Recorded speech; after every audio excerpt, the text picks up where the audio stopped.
Welcome to Visionaries Global Media, your number one source for podcasting entertainment. Visionaries Global Media, envisioning excellence on a global scale. Band from Ringside. Tonight on the Band from Ringside podcast, we have your Clash at the Castle recap. The Wyatts 6 make their big debut. Will Ospreay and Swerve Strickland go face-to-face in the middle of the ring. We have your G1 block announcements with a surprise AEW entrant in there. That and a whole bunch more tonight on the Band from Ringside podcast.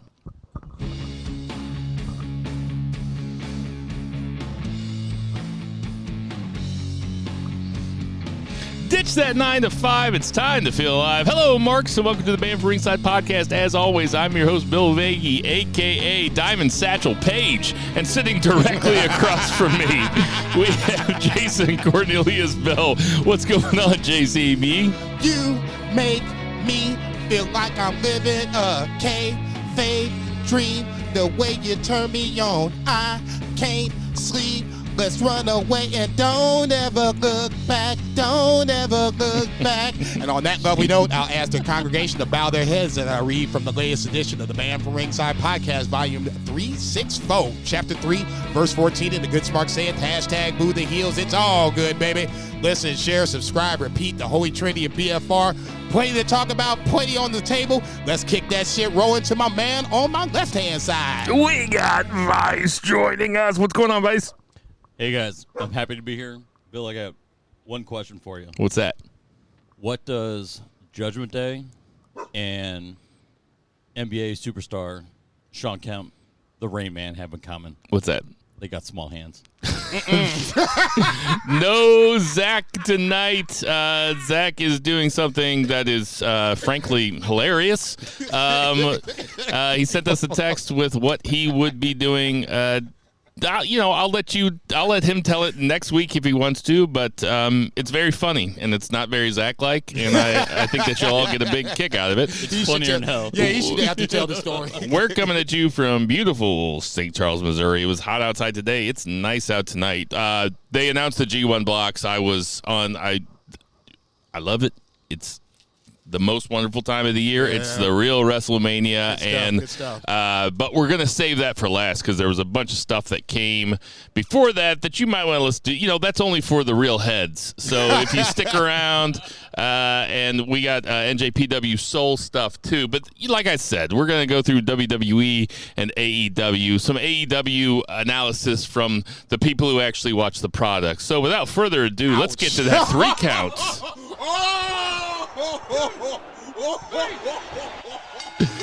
JCB, kick it off. Somebody check on Jinder Mahal. He might have shrapnel in his leg. That is directed at a lot of people out there. There are wrestling podcasts out there that feel like they get to. That's not directed at Jinder Mahal. That is directed at a lot of people. There is a podcast I listen to that I will not name that they feel the need to comment on AEW all the time, and then when the pay-per-views come around, they're like, well, I didn't watch it. It's like, okay, all right. So if you want some AEW analysis, we're here for AEW analysis. But first off, JCB, kick it off. Wow, okay. I thought I was just, faking the funk on the nasty dunk. Never mind. That's it's teed up. That's teed up. Okay, fine. If you want me to say it, I'll say it. I'm not saying I take this totally seriously, but I take it serious enough talking about the BFR where I watch the product. And if that means I come up with a bad take, good take, whatever the case may be, that's just my opinion. It's my take. But I at least take the time to watch the shit. There's no such thing as a bad take or a good take. No, there's there are takes. No, there's such thing as a bad take. Zach had to shut me down a couple of times. There's such thing as a bad take. But at least say I watched the shit. You can have an opinion. I may not support it, but I'm glad you have one. Thank you, man. I appreciate that. And on that love, let's talk about some real shit. Let's go over to Scotland for the weekend Clash of the Castle 5-match event.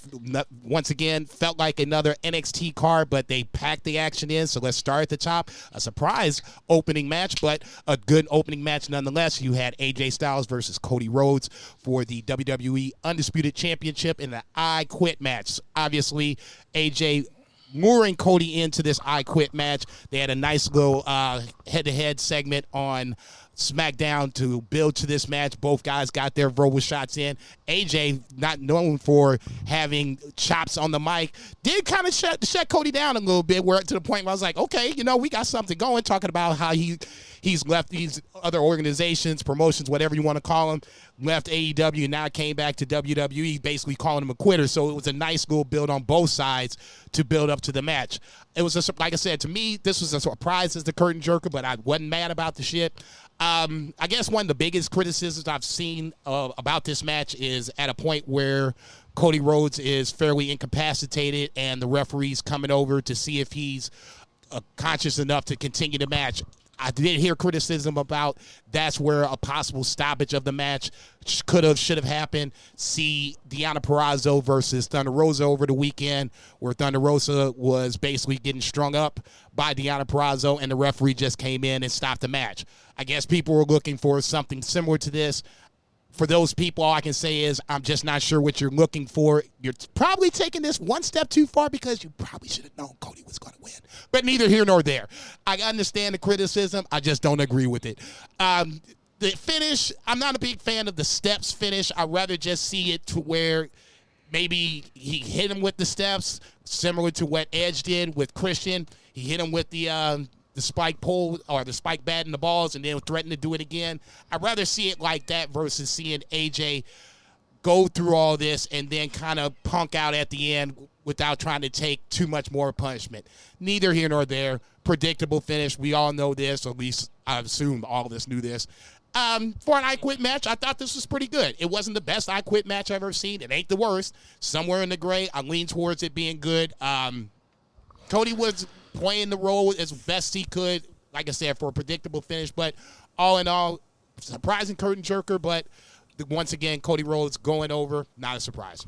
Yeah, I mean, I can't say that it's not the best I Quit match I've ever seen, because I don't think I've ever seen one that I particularly loved. I was saying, you're on record. Yeah, so, I mean, here's a couple Georgia boys that are having an old school Southern style,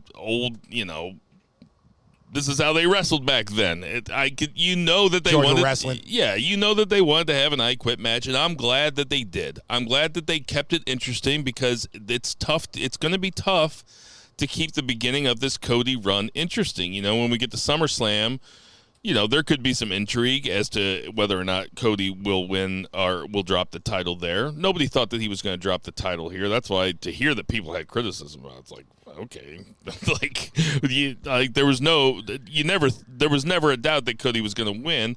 I expected it to be the curtain jerker. I enjoyed it just fine. I like the fact that AJ, when he said I quit, he said it, angrily and not like out of sheer pain or something like that. He kept, as much as you can not lose anything in an I Quit match. Right. I mean, you lose something in an I Quit match, and yes. They're sending them to Japan, so it's as good of a time as any to have him lose the I Quit match, because he's going to Noah to fight Marufuji.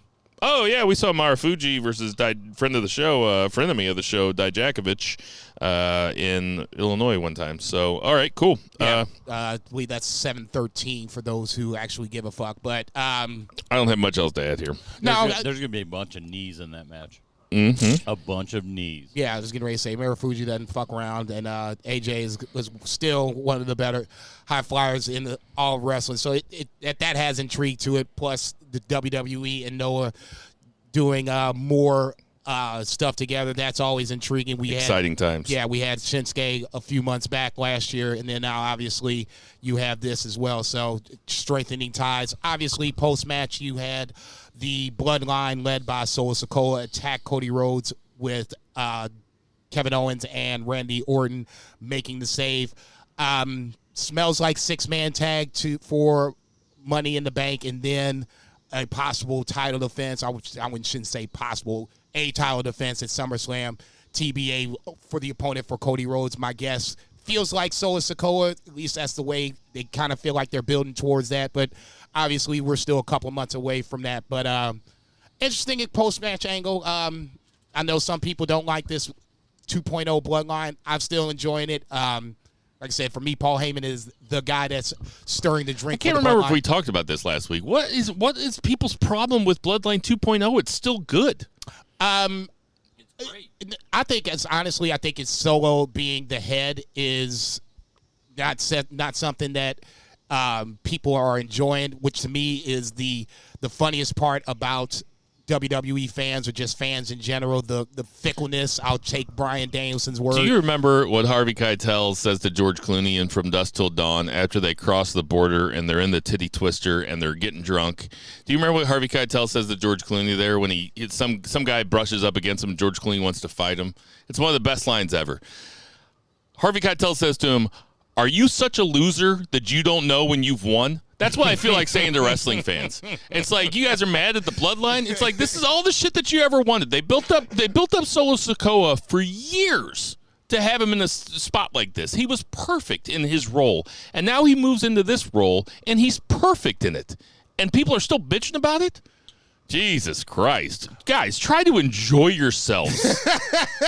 This is not your job. Like I said, when the chance of we want Roman started to come back, I'm like, wow. That's fine. That's the craziest shit. But that's fine if Solo has real heat, which the Bloodline do have real heat, and people want Roman back. That all makes sense. But if you got a bunch of smart marks on Twitter and they're bitching about the Bloodline 2.0, it's like, not as good. Do you guys remember how bad wrestling used to be? So you wouldn't bitch about them being good at their job now? Yeah, that's what you wouldn't complain about? You wouldn't complain about wrestling being Are you guys good? such losers that you don't know when you've won? I almost took that from you. Yeah, say that to somebody sometime. No, like I said, for me, I'm still enjoying it. It's a different path and it's different characters, so they're going to do different things. We're going to add different people into this mix. I don't want it to be the Bloodline that we just saw. That bad boy. I feel like saying it to basically Eddie dead. Kingston all the fucking time, man. Just, hey, Eddie, come fight me. He's back. It's like they're bitching about sitting ringside. It's like they're bitching about sitting courtside at an NBA Finals game. They're like, this guy just keeps double dribbling. Anyway. It's like they all double dribble. Yeah, if we get Cody versus Solo, that's totally cool with me. I'm Give it totally to good me. with it. Yeah, I was going to say I would have no problem with it. I would assume the build would be good, and then you can lead into other things if Cody retains, which I would assume he would. But neither here nor there. Next up, you had a triple threat match for the Women's Tag Team Championship. The champions, Jade and Bianca versus Shayna Baszler and Zoe Stark versus Isla Dawn and Alba Fire. Obviously, coming in, we all know the story about Alba Fire's mom passing away before the match. So heavy heart coming into this. And I'm not saying that it had something to do with the finish, but maybe it did have something to do with the finish. I'll tell you what I thought when they went over is my first thought was I wish I wouldn't have picked McIntyre because I think that they wanted to give the Scottish crowd something to cheer for. Yep. And right when that happened, I was like, Damian Priest is going over. I think that had as much that probably had more to do with it than the unfortunate passing of Alba Fire's mother. But I was shocked. I was too, just in the sense that it didn't feel like this would be the trigger point. I get it. It makes sense upon Monday Night Quarterback looking back at it, but I still didn't feel like this would be the time. I felt like one team would lose. Stark and Baszler would probably be that team, and then you would have the spinoff where Alba Fire and Isla Dawn and Alba Fire were going to be next up. I would have a little more. I would like this a little more if they would have built those two up and then have them take the title. This just kind of felt out of nowhere. You didn't really see them coming over after being drafted. They were in spots here and there. Then now all of a sudden they're here and now they're the champs. I'm not saying it's too much too quick. I like Kaylee Ray. I'm not a huge fan of her name right now in WWE, but she's been on NXT UK. She was dominant there. I'd rather see her as a singles competitor. Neither here nor there. I do want to say that I called him Isle of Fire a couple weeks ago, and they are actually called the Unholy Union, which is a much, much, much, much better name. Very true. I saw that on, not Wikipedia, but Cage Match. I was like, Okay. Yeah, I forgot that they were called that. That's a pretty good name, actually. It's better than some of the names we've heard of as of late. But, yeah, this was the surprise. Swerve in our fire. Stop. Isle in our glory. Stop, dude. Here we go. Write them down. Genuinely surprised. Naturally limitless. Oof, Lord. He didn't help with that either. No, not at all. Because he said it like Keith Lee would. It did. He That totally was my did. Keith Lee impression. I was hoping that we would see Jade and Bianca beat Chance more and have them form together as a team, and then for whatever reason, knee injury, jealousy, whatever the case may be, that's how they would eventually go their separate ways. If this is going to happen right now, neither here nor there. Obviously, the big spot of the match is Jade slipping off the top rope and biting it on a springboard clothesline. AJ was warned about it. Obviously, Damian Priest bit it later on that night. Somebody from AEW slipped on the middle of the ropes. So, okay, look.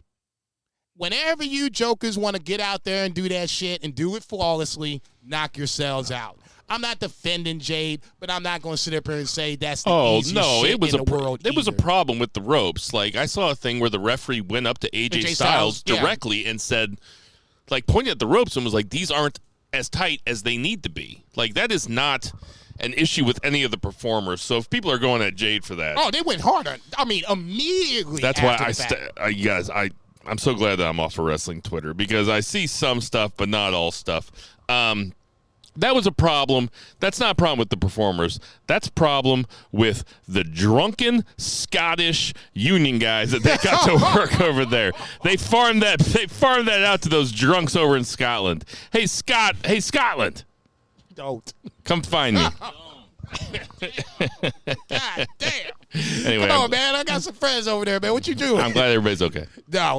Well, and it wasn't like they were running down the aisle and falling like old boy on the way to Royal Rumble. JCB's boy. Titus O'Neil. No, he went to the University of Florida. He would never be my boy, okay, whether we look like or not, okay? He made a poor choice in college, and at that point, we got to go our separate ways, too. I get the. I don't even say I get the criticism. I get why you want to Scotland as a country. Yeah, that too. I get why people want to get mad, but I mean, damn, that shit is not easy. When I helped Joey set up the ring for one of his promotional shoots, that shit's heavy. Them ropes are not thick. I mean, it is little room for error. So I mean, to do shit like that and do it flawlessly. It is surprising that they got to the live event and didn't have that shit fixed. And then it's surprising to me that they didn't take time during the event. Like, I know nothing about it. I know nothing about the nuts and bolts. I've never even tried it. I've never seen anybody do it. I know nothing about it. But I'm saying, for that to happen with WWE, right?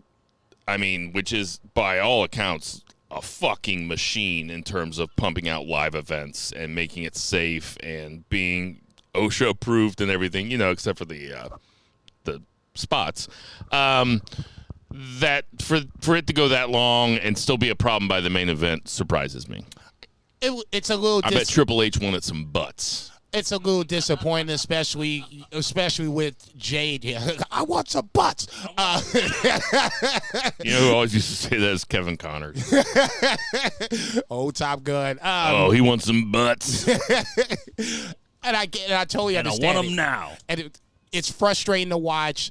It's, especially in the pre-spot where it's scary because he's dangling there and you're like, oh shit, how are we getting him loose? You got this poor referee trying to get him out of off the ropes.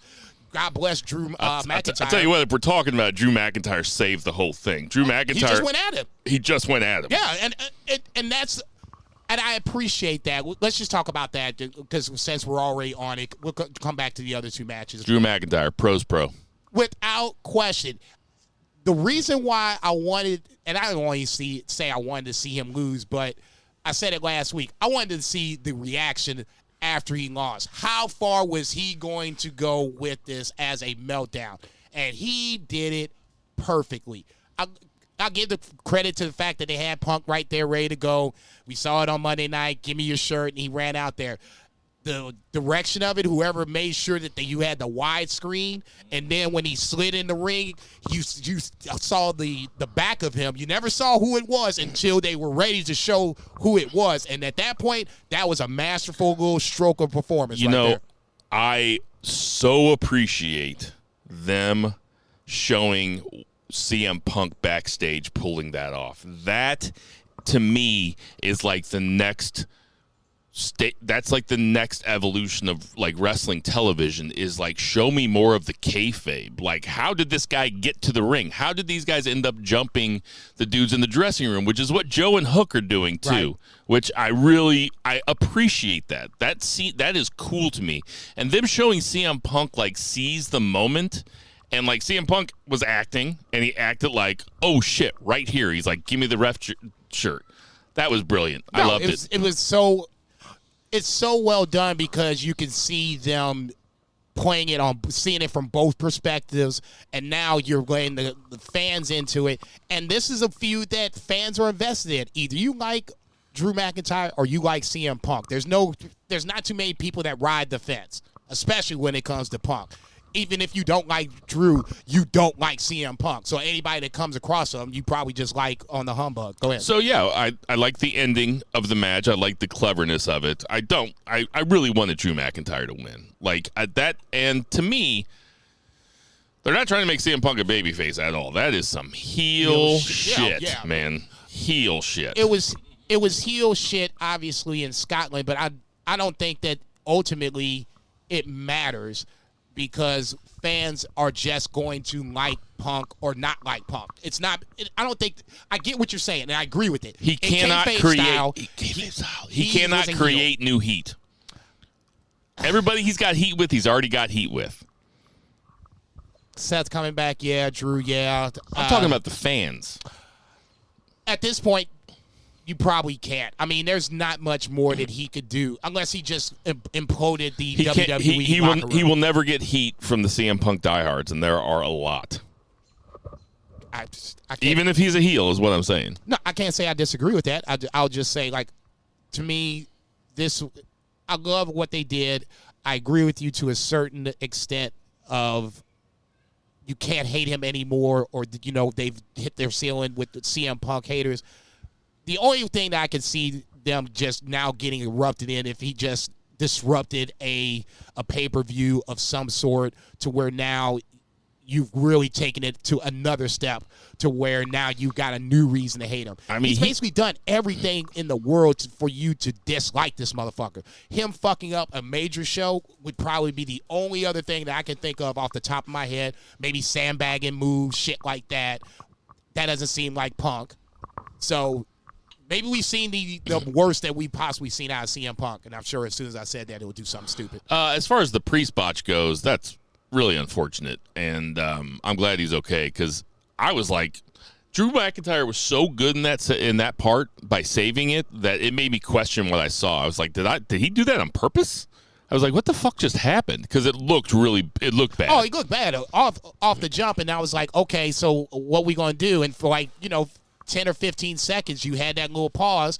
The ref's trying to, get a Priest's leg out of the rope, and God bless Drew McIntyre. He was the Snoop Dogg of that match. He says, fuck it. We just going to keep going with it. And he just started beating his ass. I was like, oh okay. Good on him. I ain't mad at you. I get it. Because now if you don't, you got a hot crowd literally in your hand, and you don't want to give that away. So in that scenario, I have no problem with Drew going after him. I'll say this: he was talking the whole time he was doing it. Yeah. Oh yeah. He was talking shit. Damian Priest is rising to the occasion. Damian Priest this was a good match. As good of a match as those two guys can probably have in WWE. Considering the accident happening, yeah, I think that's as. And then Monday night, solid as you can get. Monday night, he had a good night as champ too. Skipping ahead real fast, but I like that Seth came out and Seth has a grievance with him. He's like, all right. He's like, you got the next title shot. That's cool to me. No, it reestablishes him as a champion, not even necessarily a fighting champion, but he's not a chicken shit. He's not a chicken shit, and I think he's rolling the turnstile. And I think that's I guess, the mode they're trying to put Damian Priest in, to where now he's slowly but surely being his own man, bigger than Judgment Day. And when that split ultimately happens, then you can really just have him be a standalone kind of guy. Same with Rhea Ripley as a standalone kind of girl. And then you can split them off, still have Judgment Day if you want them to have them there. Obviously, there's another heel faction that's making their appearance. We'll talk about them in a little bit. Let's jump back 2 steps to the Intercontinental title match, Sami Zayn versus Chad Gable. Once again, Chad Gable getting another chance at the Intercontinental Championship. I did not know this was going to be a 5th straight loss. If he took the L on this, if I'd have known that, I probably wouldn't have took Sammy, or took Chad Gable. But neither here nor there. Once again, another good match. Once again, Alpha Academy being involved without really being involved, but distracting Chad Gable enough to where he does take the L. And then obviously we saw on Monday night I would consider it the official split of Alpha Academy. I'll just say this. This match was as good as I thought it would be. No problems with it. I'll just look at it from 2 things spin it forward. For Chad Gable, obviously in kayfabe, he took the beat down at the end of Monday night, and it's going to be out of the Money in the Bank qualifying match, correct? Dragunov is going to take his spot. So if this is going to be a chance where I'm assuming that he's re-signed and they're just going to take him off television to sell the fact of this attack, fine. When he comes back, I don't need to see him going after the Intercontinental Championship anymore. We need to give that shit a rest. 5 straight L's is 5 straight L's. Let's give it a rest. This is one of those matches that, if I'm being honest, is really unfortunate it's in WWE, because WWE tells more stories. They tell better stories. But this is a match between 2 guys that you want to see wrestle, and you don't buy into a single near fall before shenanigans start happening, because you know that shenanigans are coming. I appreciate JCB's take, but it's like, I like Jim Kelly too. Fuck that. He made the AFC look bad for a better part of a decade. Eventually, you got to quit betting with him. Look, I'm not saying, trust me, I betted with my heart on that one, and I have no problem admitting to that, and that's on me. This was just as good as any of the other matches. I'm looking forward to more so when Chad Gable comes back, because like I said, I'm assuming he's re-signed. Otherwise, listen, the match was awesome. The match was good, but it's just like, you just don't buy any of the near falls until the shit starts happening. You're just waiting for the shit to start happening. So the first 12 minutes of it, you're watching 2 guys that can really wrestle, and there's no point to it. No, I won't go that far. It's still setting the foundation for a story that ultimately ended on Monday night. But the foundation for Sami Zayn and Chad Gable has already occurred. Like, nothing in the first 12 minutes of that match is. I'm just talking about the match. It gets the crowd. Yeah. You have. I don't know. It's like you watch so much fucking wrestling. I watch so much fucking wrestling. It's like. No, I get what you're saying. I'll just say, for me, I was still invested. They're gonna get their shit in. Yeah. You know. Fine. Do all that good shit. Yeah, reel me in, and then when the shenanigans start, I'll be more invested. Hogan's gonna flex. Hogan's gonna flex. Flair's gonna woo. I could watch Chad Gable do that rolling German suplex thing. I could watch him do that over again. That's a dope move, considering the size of Chad Gable. Yeah, and some of the guys that he does it to. I would count. 1. Didn't he do it 2. he did it to Jonah, right? He did it to Bronson Reed. It was either Bronson Reed or Gunther. I was going to say. Well, I know he did the Gunther. Where he rolled him. Yeah, he did it multiple times. Anyway, this was fine. It's like they should have just had Otis turn all the way right there, but it was clear that they were building towards one big storyline thing, and it was CM Punk at the end, so they probably didn't want to ruin it at the beginning, which is makes sense. Yeah, yep. Okay. Then don't have the match. No, well, there was only 5 matches. They could have found something else. Who else are you going to have on there? Logan Paul's not going to be on there. No, Karrion Kross versus Xavier Woods. No, see, I know you full of shit on that. Okay, I know you full of shit on that. Give me a motherfucking break. I thought of you on Monday night and shaking my head like, This motherfucker gonna flip heel, and this motherfucker Bill won't even give two shits about it. It's the funniest shit done. They could have given Austin Theory. They could have given Austin Theory and Grayson. I'd love to see Grayson Waller heel off on Scotland. That would be fucking hilarious. I think he did on Twitter, and then had to delete that shit. If I'm not mistaken, he did show his ass. He pulled the Bill Vegas special. I've been running, so guess what I can do? Backpedal. I was like, let me go ahead and delete this shit. Last match, at least the fourth match, but the last match we're going to talk about for Clash of the Castle was for the WWE Women's title, Bayley versus Piper Niven. Piper Niven coming home, same way with Drew. I thought she got an amazing reception. I thought she did really well in this match. Unfortunately for her, Bayley did pull it out. Not a surprise. I thought this was a precursor to Bayley, Nia Jax, but just for this spot in this vacuum, I thought Piper Niven did nothing to make me think of her any less. It had to give the company confidence in Piper Niven as a performer. Well, There's no doubt. Yeah. It's like, oh, she can be in a title program feud, somewhere down the line. So hopefully. And win it somewhere down the line. So hopefully that's what the higher-ups, Triple H and others, took away from this match. For Bayley, Bayley's just Bayley. I mean, honestly, I like Bayley. I mean, quiet as it's kept, she's great. A legit, and I'll use in quotes, Hall of Fame of any of the four horsewomen. She's a slam dunk, quote-unquote, Hall of Famer. I mean, she's basically done it all, and now at this point, we're just adding to her legacy. I'm just curious to see how far she's going to... I mean, she is not on the way down. I would say she's at her peak right now. Yeah. I think this is Bayley firing on all cylinders. I mean, she did that damage control shit for like 2 years. They debuted at SummerSlam, and then they just broke up right before WrestleMania. So like a full year and a half of damage control, and damage control was on TV a lot. And Bayley being the front of that. So she's a great heel. Hey, and just wait till Charlotte comes back. I know. Didn't think about that, but let's talk about it. Is Charlotte Bayley something that we're interested in, or are we feeling more?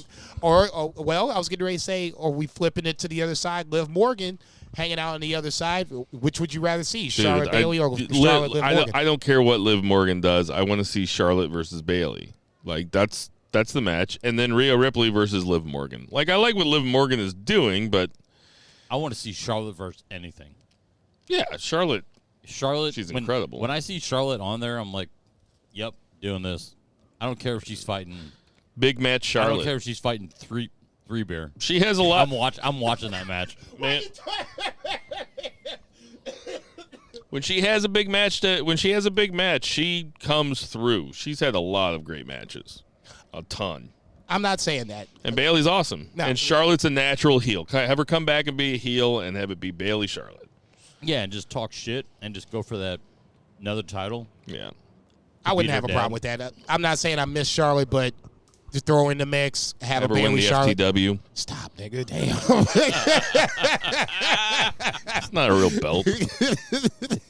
I'll say. Yeah, but it got add. That'd be like 15, right? I would watch Charlotte versus Jericho. I was about to say it's not a recognized title, so we can't give it the 15 title. I would watch Charlotte versus Hook. Oh yeah, I'd watch that. Oh, dude, boy.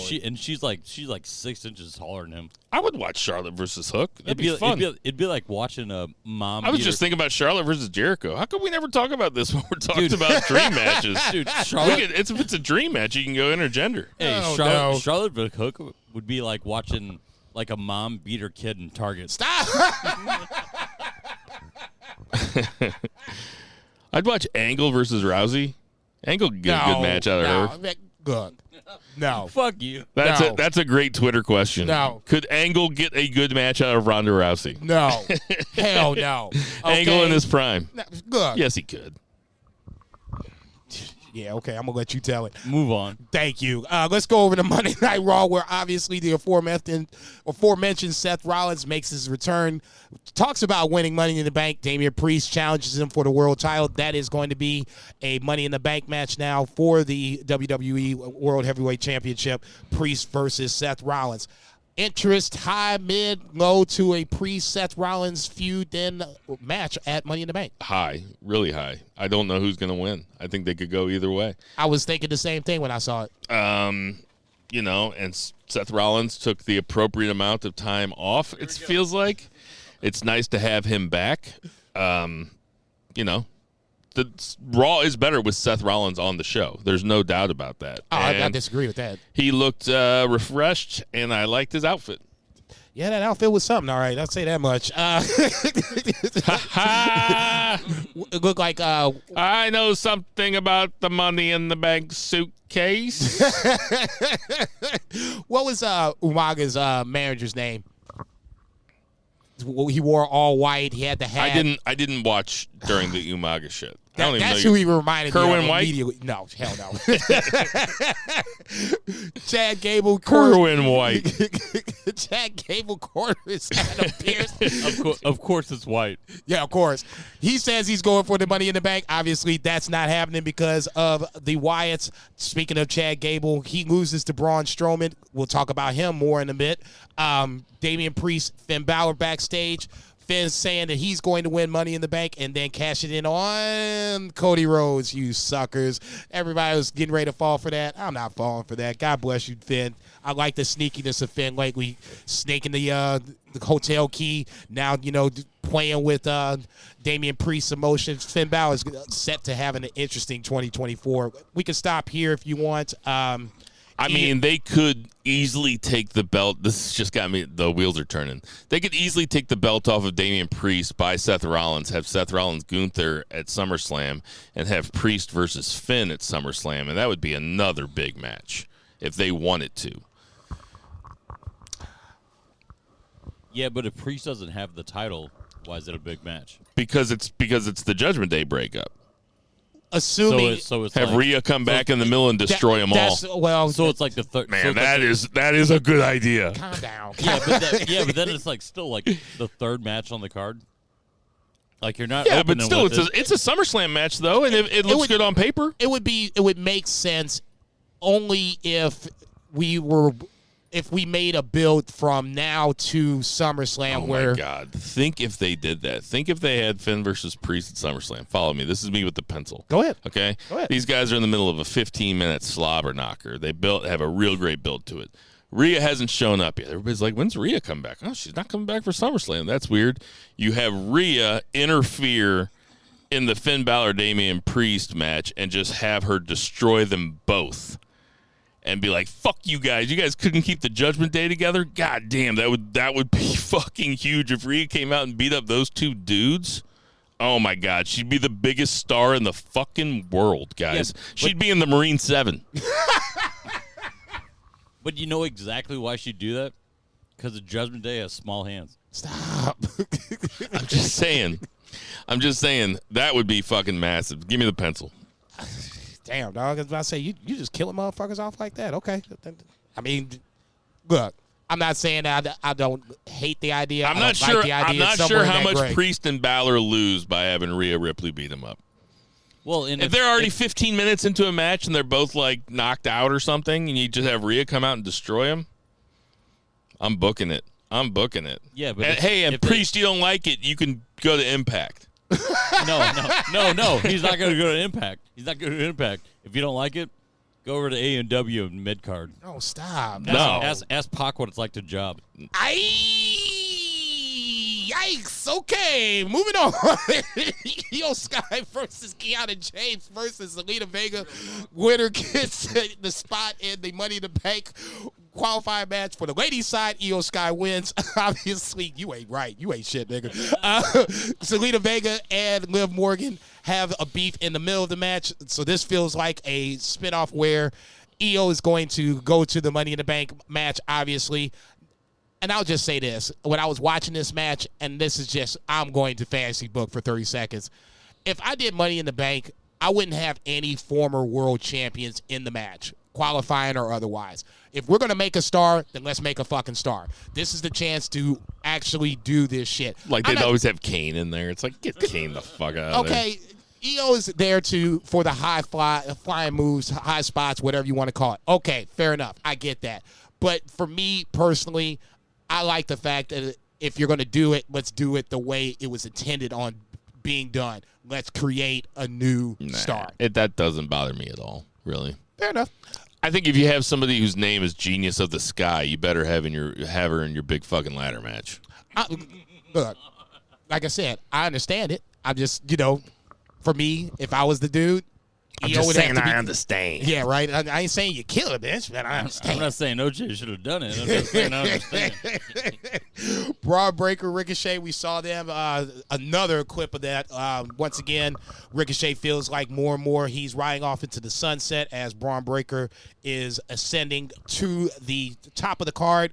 Next segment out, obviously, Sami Zayn, Braun Breaker, and Sheamus have a segment between them. Braun Breaker interrupts Sami Zayn, and then obviously Sheamus comes out in pursuit of the one title that he's never won, the Intercontinental Championship. Go ahead. They have done Braun Breaker fucking perfect. You could not have introduced him as a character. This is one of those memorable, and I think back to like Kurt Angle, this is like one of those memorable first years in the new roster, just your introduction to him on the main roster, and they have done him perfect. He was irrationally angry because he wasn't included in the King of the Ring tournament, and he's been destroying dudes ever since. Sami Zayn gets done with this Chad Gable thing, and you put him right up against Sami Zayn. He's got to beat Sheamus first.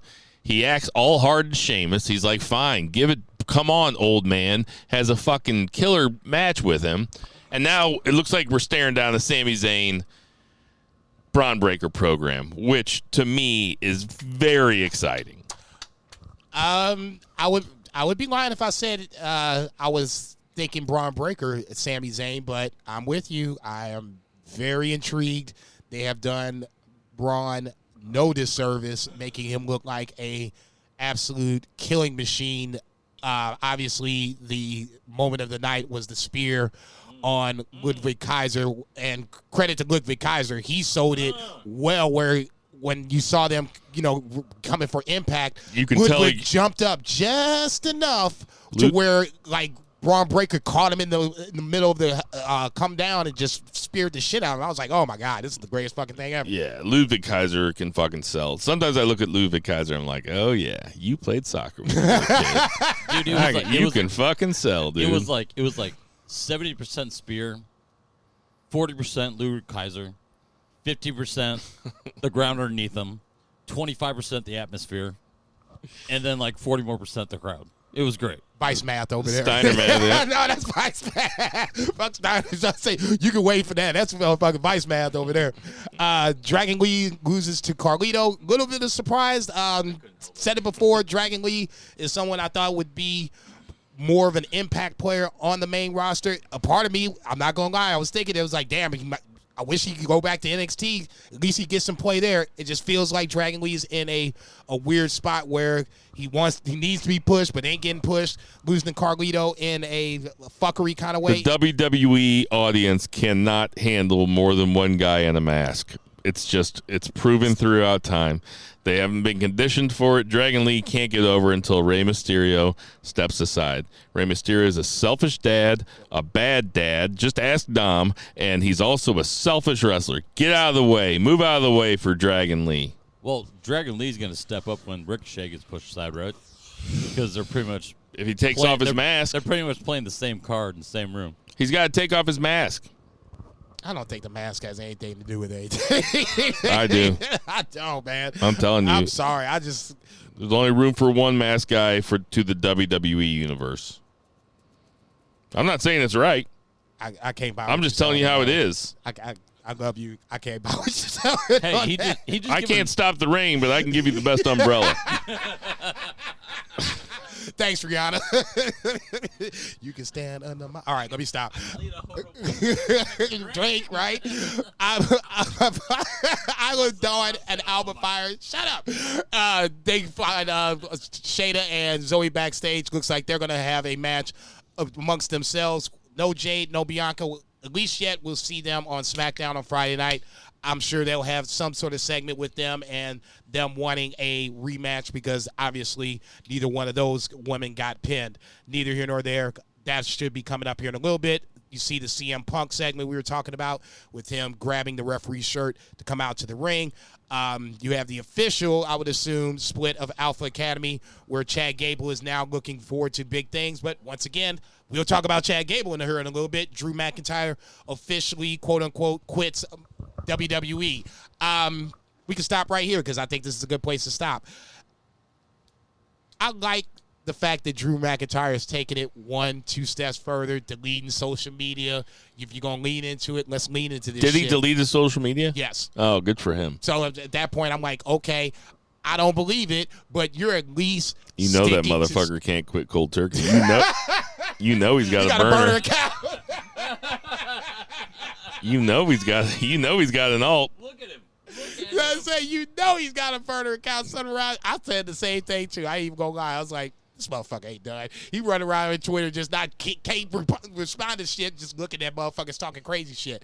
I love the fact that Drew was just, his character's just so done at this point. You know what? I can't get CM Punk. He's cost me the title twice. Well, fuck this shit. I'm out. You know he's on Twitter as Ian Dwyer. Yeah. So after the pay-per-view, Peacock was just still running, because it was on in the afternoon, and I was running around. I was walking around the house doing shit. Excuse me, but Wade Barrett was fucking pissed. I saw that. At CM Punk. I saw that. So it does look like they're telling some kind of story with this, like CM Punk, and them like focusing on what happened backstage. They definitely want us to be like, this guy did something wrong. Like they're focusing on it. So maybe there is a story about, I don't know. Maybe he gets suspended until they can have a SummerSlam match or something like that. If you want to dig He works pretty hard these days, so they should give him a vacation. If you want to dig into the WWE/F archives, I can't remember when it was. I'm sure probably more so as WWE. CM Punk did take the Nexus away from Wade Barrett. So if you want to play that into this storyline, if this is going to be something bigger than just what we see on TV, why Wade Barrett's so pissed, if Wade Barrett gets involved in a CM Punk Drew McIntyre feud, you could easily explain that into this What feud. is Wade Barrett's injury? Ugh.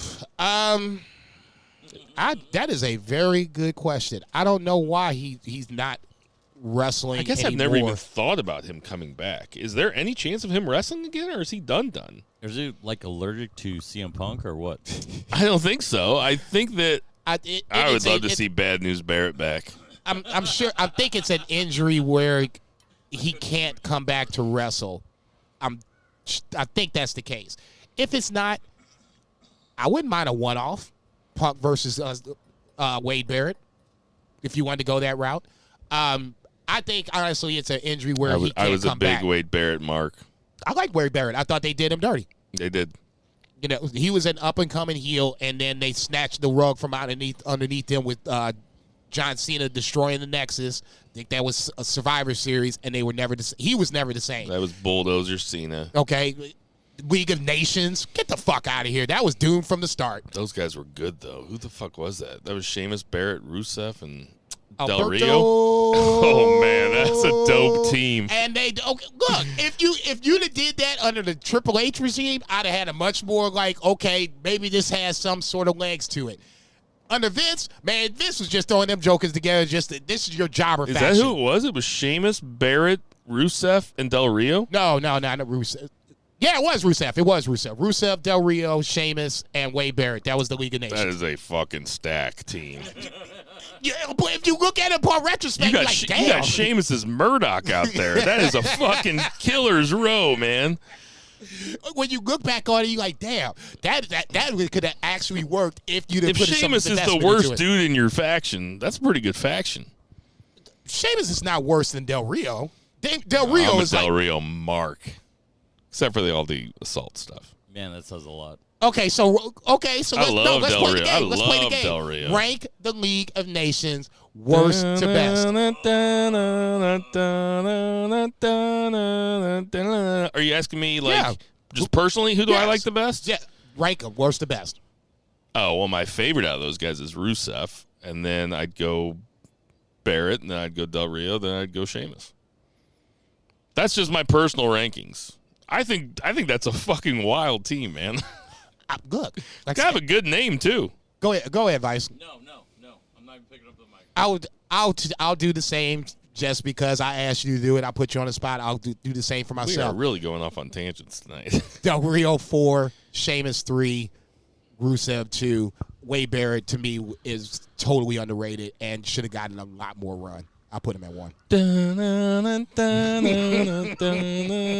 Okay, good. Jesus Christ. Katana Chance and Caden Carter beat Kairi Sane and Dakota Kai.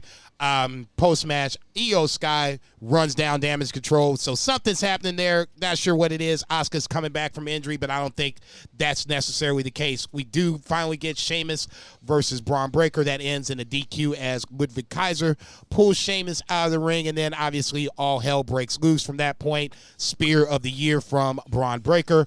Liv and Dom have their backstage segment. Once again, Liv waving the forbidden fruit in Dom's face. Dom fighting it, where Damian Priest comes out of the blue to save Dom's narrow ass again from temptation. Liv Morgan is doing a really good job where I'm starting to like her a little more, and I'm counting the days until Rhea Ripley does finally come back. Yeah, Liv's good. I didn't like her at first. Now I'm starting to get on board with this shit. Cross and New Day have their segment. I wouldn't say not surprising. Surprising in the sense where Kofi just jumped in front of Xavier Woods. Every time it felt like Xavier Woods was going to say something, Kofi said something to him. And it looks like this might be the split that nobody's thinking is happening, but Xavier Woods' body language, just his mannerisms, not necessarily feels like they're on the same page. Wouldn't be surprised to see Xavier Woods turn on Kofi Kingston, which would blow my mind. In the main event match, go ahead, Vice. No, I was just gonna say with Xavier Woods and Kobe, it's like when you see your good buddy and he's fighting with his girlfriend, and you know they're about to break up, but you're like, hey, come on, we still have a lot of fun. Can we please keep it together? Kofi, we sell a lot of cool T-shirts, and we have a lot of fun. Can we and she's got a lot of hot friends. Can you not break up with her right now? please let them break up. I just want to see it. That's all. I just want to see it. I just want to see what it looks like. You want to see Xavier Woods as a heel? Yeah, I do. Give you a reason to justify the hatred you have for Xavier Woods? That shit is justified as shit. I don't need to justify my Xavier Woods hatred. Main event match. You have Jey Uso versus Finn Balor versus Rey Mysterio. Men's qualifying Money in the Bank ladder match. Jey Uso wins. Not the biggest surprise. Just from the posters I've seen, Jey Uso already being on the Money in the Bank poster, it'd have been a little weird if he wasn't at least in the match. I don't know. I need to see more with who's in this. He's a favorite. He's a favorite. I don't know if he wins, but immediately him being in this match is a favorite. Here's a question, and then we can move to the Wyatt part of the segment. If Jey loses, does this hurt him? I mean, it feels like we keep getting Jey Uso to a point, and then we pull him back. This is another big spot for Jey Uso. Does it hurt more if he doesn't win the match, or does it hurt more if he wins it and is unsuccessfully cashes this shit in? It's more hurtful if he wins it and doesn't cash in. I do not see that happening. I see Jey Uso winning it, and I see him cashing in. Successfully? Yes. Okay. Obviously. Maybe on Cody. There's a story there. Nigga. Ooh. Yeah. Now you get to have the pencil back. Take the pencil back. Obviously, to close out Monday Night Raw, we had the debut of the Wyatt Six. Many QR codes, many disturbances on SmackDown and Raw, finally leading up to the lights going out and Sister Abigail, a.k.a. Nikki Cross, coming out and pointing towards the back of the stage, in the backstage area. Demolition, chaos, blood everywhere. Obviously, we saw Chad Gable being put to bed. There is rumors. I think I saw Braun Strowman down. I'm not sure if anybody else saw Braun Strowman down, but Braun Strowman is one of the rumored names that was in the attack from the Wyatt Six, so that to me is interesting. That he was attacked? He was attacked backstage before they went back into Gorilla. He's one of the guys that was attacked backstage. I've watched it 3 times. It looks like him, but I can't say for sure it's him. And depending on what you read, who you listen to, it's 50-50. I was watching it on my phone at work, so, like, it wasn't the best.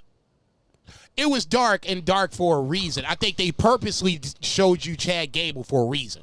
Yeah, and like John Lemonada said on Facebook, it looked like he had been shot in the head. That's what I thought, too. I was like, is he supposed to be shot in the fucking head? I was like, damn. Because there was like a blood spatter behind his head. My thought was, like... And then I was like, that's weird. Like they're just back there shooting people? Yeah, right. Well, old boy did have the hammer, so, I mean, you can go from that point. Okay, so ultimately... It's supernatural. It's supernatural. It's real spooky stuff. Okay, Real so spooky shit. So obviously the Wyatts 6 destroys everything backstage. Uncle Howdy comes out. They come out. Only 5 members are on stage. So I'll make this a 2-part question. I'll put it on Friends of BFR, so I'll just ask you directly. Okay. Thumbs up, thumbs down for this segment. For the segment, for the Wyatts 6, thumbs up, thumbs down. Thumbs down. I mean... Listen, am I interested to see who the guys are and what it's going to look like when all this spooky stuff is over? Yeah, I mean, I want to see a new faction. It's cool to have a new faction. Just the same way that all due respect to Bray Wyatt, I was not his biggest fan. I did not like all the spooky stuff. I liked Firefly Funhouse and stuff. But when he did all the spooky stuff, it didn't work when he did it. And he was charismatic as fuck. So it's going to take somebody really good to be at the head of this thing to make this thing work. And I just can't picture Bo Dallas doing it. If that's the plan. Well, I think that's, I wouldn't say clearly, but who were the people? It was Nikki Cross was in there. Rowan was in there. Eric Rowan, Joe Gacy. Dexter Loomis. Dexter Loomis is in it? Dexter Loomis is in it. Lars Sullivan? No, I don't think we're going that far. Bo Dallas, Dexter Loomis, Joe Gacy, Eric Rowan, and Nikki Cross. So that was the 5 people that were in. So here's the second question. Who's the 6th one? Who's the 6th? Otis. That's why Gable was laid out like that. You think so? I don't know. I'll tell you what, it'd be really funny if they tried being real spooky at the beginning and then it was just Otis out there doing the worm. That'd be pretty fucking. I would actually like that. That would not even appeal to me. I'll just ask the same questions. Sorry. Thumbs up or thumbs down? Yeah, but he's doing the worm while he's eating worms. Okay, yeah, that's the type of shit that they would do. Yeah, that's what God. I would. Don't. Oh my God, this. Ultimately, I thought it Vince was. is screaming at the television. Yeah, this is that shit. Ultimately, I thought it was a little over the top for me. It was a lot of more, pal. Yeah. It was a lot more questions than answers, which obviously that's what we're supposed to. Well, they answered the biggest question, which is how dumb is this going to be? And it looks like it's going to be pretty dumb. I'm not going to jump on that ship yet.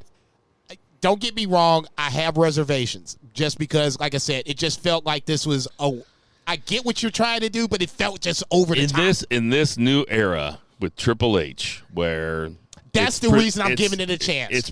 But in this era, in which wrestling is presented more as a sport, and Triple H is out there shaking hands with even the heel winners of the King and Queen of the Ring. It's not because they're heels and he's a babyface. It's because he's the head of the company. So he goes out there and he shakes hands. It looks very corporate. It looks really slick. And you got Triple H back there trying to talk Drew McIntyre out of leaving and stuff like that. Like, it's presented as a real company. And then they got the Wyatts 6 coming in here. And they got them turning the lights out. It's like, how do you reconcile those two things? You can't. That's why it's always going to stand out like a sore thumb to me, because the rest of the product doesn't look spooky. I can't disagree with much as what you said. I'll just reiterate, because Triple H is involved in some form or fashion, I would assume that Bo Dallas has creative control, but Triple H is going to, have his fingers on it in some form or fashion. GSOOMW. Get spooky out of my wrestling. Jesus Christ, fuck off. Tell him. No, because I can't, because a part of me agrees with him. That's why I thought ultimately I was like, okay, I'm intrigued just because Triple H is involved, but do I like it? Is this something I'm interested in? You know who'd be Not really. you know who'd be a good head of the Wyatt 6? Yano. Fuck off. I'll answer that second Yano question. just shows up, he takes off the rabbit mask and shrugs. No shit. He does his Yano shrug. I'll kiss my ass. Alexa Bliss That'd be and tight. or Braun I'd pop. Strowman is my guess is the 6th member. Yeah, okay. Outside of that wraps up WWE. Don't necessarily need to talk about SmackDown. Obviously, that was pre-Clash of the Castle, and a lot of those storylines will be flushed out on Friday night. So we'll talk about that next week. But a very interesting week in WWE. Whether you like the Wyatts or not, they're definitely being talked about. We're definitely going to talk about your boy Joe Hendry on NXT because he's apparently he has the most likes on YouTube for the week. Let's just do that right here. Man from Ringside. So obviously NXT this week. The one count part 2. Yeah, obviously NXT this week started with the Battle Royal for the number 1 spot to face Trick Williams at Heatwave. And one of the first faces that we saw was Joe Hendry, which I did not know was coming out. I purposely didn't want to get spoiled so I could watch this and be genuinely excited. And we popped out. I was like, oh, shit. The NXT universe erupted. I was sitting there, in awe watching this fool come out. I'm a big Joe Hendry guy. I think in TNA, he hasn't gotten the run I expected. Well, that song he had was a big hit, right? His theme song? Yeah. I mean, it's... But it was like number 1 on the UK charts or something like that. That I don't know. Well, he is crossed over. Like, people know who he is who are not into wrestling, is what I'm saying, right? Am I... His shit is on TikTok, and so his face has gotten out there more and more. So, just as... I mean, judging by the numbers on him coming out, it got more than the Wyatt 6 is what they said. Yes. And that's saying something more than some of the AEW debuts, Yeah. Ospreay, Okada, Mercedes. So, I mean, in that scenario alone, whatever they're doing, Man, TNA and NXT is going to be huge on the CW. It's going to be big. You keep this shit going with TNA and don't it's fuck hot it up. right now. As long as both sides can play ball and don't let the corporate politics get involved, everybody can get over. I'm just saying they have a hot product and they're getting ready to go on network television. I agree. Yeah, so that's a big deal. It's not going to be Dawson's Creek, but it's going to be huge. I mean, lots of people watch wrestling. They just want to watch something live. I think at a Tuesday night spot where more eyes could see it, it might do better. I don't think NXT is doing poorly. I just think it'll be. To get over. See, he gets it. This guy gets it. He gets it. Katie Holmes. Dawson's Creek. Wow. I was more of a One Tree Hill kind of guy. Horny Thursday. Were you a One Tree Hill kind of guy? Yeah, I was going to say Sophia Bush. Sophia Bush, yes. Sophia what? Take it easy. Oh, Jesus Christ. Obviously. Horny Thursday. Yeah, right. Javon Evans wins the Battle Royal, but then loses to Ethan Page in the main event. Problem with, do you like a rematch of Ethan Page, Trick Williams? Well, that's not what's happening, right? Okay, that's happening. Ethan Page won that and took it away from Javon Evans? So Ethan Page was attacked by Oral Mensa before the match got started. So Ethan Page comes backstage, corners Ava. Hey, I was attacked before the match got started. As far as I'm concerned, I'm still in. The Battle Royal is still going on because I was never eliminated. So Javon Evans comes out. It's like, you want some? Come get some. They made it the main event. And then Ethan Page beats Javon Evans. So now it's Ethan Page versus Trick Williams? Part 2. Well, now Ethan Page should win. How you gonna have Ethan Page beat Trick? I think you gotta have Trick in chase mode. You think he's gonna whoop that? he gets Gonna whoop that? he gets completely wronged. You have Ava turn heel. I'm kidding about that part. I just like Ethan Page. I'm not disagreeing with that. I like Ethan Page too. I'm not as high on Trick Williams as everybody else. I think he's got a ton of potential. I just think this is done a lot. God damn, that's meaner than anything I could have said. No, I don't think that's meaner than anything. No, I think he's got a ton of fucking potential. I mean, the physical talent is there. The character, that's the work. It's always going to be something. I'm completely fine with Ethan Page versus Trick Williams. Okay, completely fine with me. Fair enough. Let's get. No, that's basically. No, I was going to say the OC. Doing their OC thing. I was going to make fun of them, but I can wait. Well, I mean, they just made it out of catering. They were like, all right, cool. The chicken wings in here suck. We'll just come out here and dance around. Serena Deeb comes out and changes out of Schaefer. And then cashes out Apollo Crews for busting the table. Dude, I'm dead. What's she doing over here in WWE? Okay, so we're on to AEW. I'm gonna skip Rampage. It was 5 matches that I didn't watch, and I read about it. And it's like, okay, well, that's fine. Good thing I watched it. I guess the really okay. Do you have anything to say about Rampage? I mean, Tony. With Alex Windsor, I thought it was a really good match, just in the simple fact that Alex Windsor does have ties to Will Ospreay, obviously.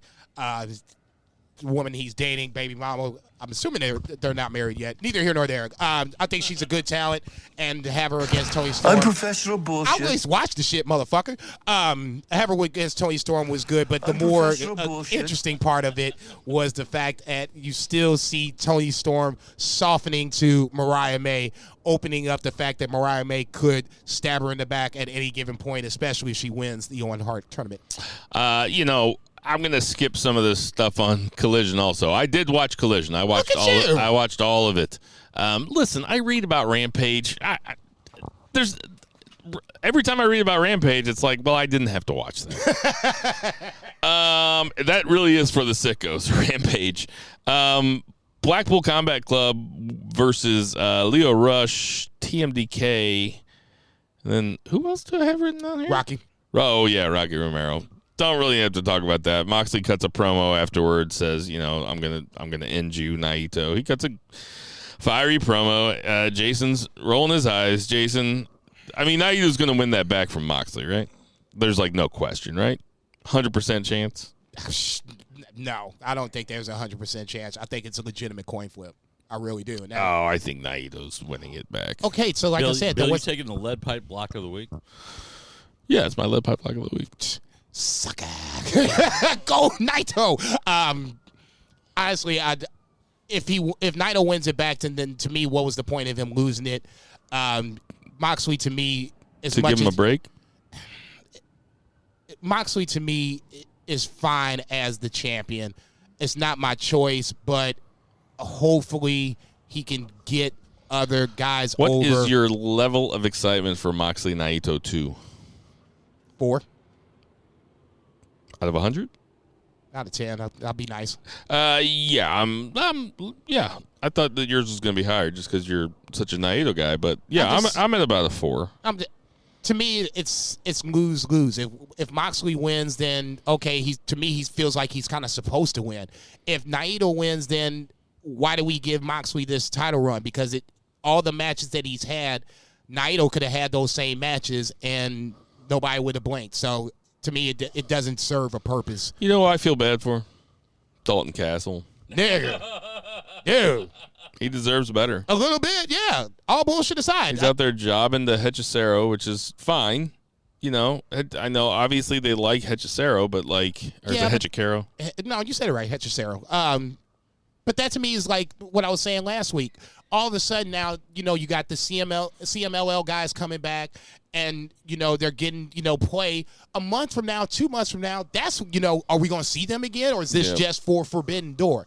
Dalton Castle needs to just be on just ROH and just let him run down ROH. Every time you see him in AEW, you see this shit. He's such a good character. And then there's a bit of a schmoz out there. Daniel Garcia comes out. Daniel Garcia is like I guess he's just like a roaming babyface. Like, I don't know who he's aligned with. He just seems like a babyface that everybody likes. That's always kind of like buzzing around the upper mid card, but is never really in it. I kind of wish they'd give him something a little bit more focused to do. Daniel Garcia is a lot better than he gets a lot of TV time, and I'm sure that he might. I would wager a guess that he's happy with AEW. He's probably making pretty good money. But can we give the guy something to do? Calling out Will Ospreay to me was that something to do, but unfortunately you have him being Ospreay tied up with Swerve. So, we got to finish that before there's all sorts of shit going on. Before we can get Daniel Garcia on the move. So, but a lot of this could be prevented. Tony has booked himself into these spots where now it's just kind of like, okay, how you getting out of this one, James Bond? It's like MJF said. He's a mark.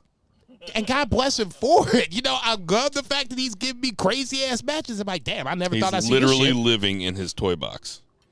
Yeah, but now we're getting to a point where, you got MJF and Ospreay crossing paths. You're going to have Swerve and Ospreay in a couple weeks.